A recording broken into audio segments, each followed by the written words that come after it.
জীবনটাই কেমন যেন একঘেয়েমি হয়ে গেছে।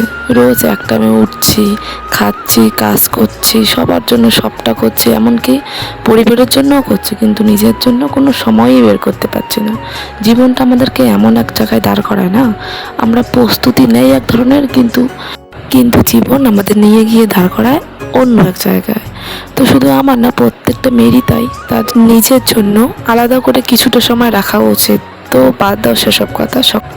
সকালে উঠে দেখি বাইরে প্রচণ্ড রৌদ্র, তাই মেঘ আর আমি ছাতা নিয়ে চলে গেছিলাম দোকানে। দোকান যেহেতু পাশেই, তবু ছাতা নিয়ে গেছিলাম, বাইরে একদম রৌদ্রের জন্য হাঁটাই যাচ্ছিল না। তো দোকান থেকে এসে মেয়েকে খাইয়ে আমি চলে গেছিলাম স্নান করতে। তো স্নান করে আসার পর গরমকালে মনে হয় গরমটা একটু বেশিই লাগে। এর গরম দেখলে তো আর হবে না, আমাদের রান্না বান্না বাড়ির বউদের এসব রোজ করতেই হয়, তো তাই চলে গেছিলাম রান্নাঘরে।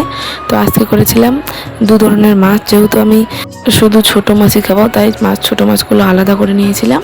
গরমের মধ্যে ফটাফট আমি দুটো গ্যাসে ওভেনেই বসিয়ে দিয়েছিলাম রান্না। তো রান্না বান্না সেরে খাওয়া দাওয়া করলাম। আজকে রান্না করেছিলাম হচ্ছে মাছ ভাজা, উচ্ছে আলু ভাজা, আলু সিদ্ধ দিয়েছিলাম। আমি খাবো, অনেক দিন থেকে খাইনি, তাই খাইতে ইচ্ছে করছিলো, সেটাও সিদ্ধ করেছিলাম আজকে। আর আলুর ডাল মাছ দিয়ে। তো অনেকক্ষণ খাওয়া দাওয়া করার পর শুয়েছিলাম।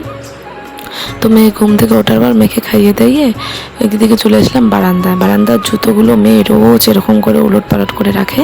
তো আজকে ভাবলাম ঠিক করে রাখবো। তো আমি এদিকে ঠিক করতেছিলাম, আর ওরা দুই ভাই বোন, মানে আমার ননদের ছেলে আর আমার মেয়ে, এত দুষ্টুমি করছিল বারবার এসে। আর ওইদিকে দেখো, আমি জুতো যে দুটো করে জোড়া সেটাই খুঁজে পাচ্ছি না। মেয়ে মানে বিছানার তলে টলে সব জায়গায় জুতো ঢুকিয়ে রাখে। ও এই বড় বড় জুতোগুলো পরে ইদানিং হাঁটছে, একাই বের করতে পারে, বের করে হাঁটে, যেহেতু বাইরেই থাকে এটা। তো ঝাড়মোছ করে রক্ষা নেই, কারণ এটা মেয়ে আমার গোছানোর পর আরও দুবার ফেলে দিয়েছিল। মানে এত দুষ্ট হয়ে গেছে না ইদানিং, মানে সব খেলার জন্য ওর জুতোর একটার উপরেই হয়। জুতোর একটা গোছানোর পর দেখি তো কলপাড়ের দিকে পাতা পড়ে আছে, কারণ কলপাড়ের দিকে আমাদের বাগান, সব গাছপালার দিকে আছে।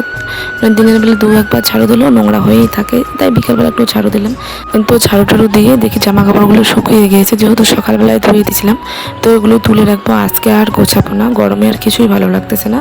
তো আজকের মতো ভিডিওটা এখানেই শেষ করছি। তোমাদের যদি ভালো লাগে অবশ্যই লাইক কমেন্ট শেয়ার করে পাশে থাকো।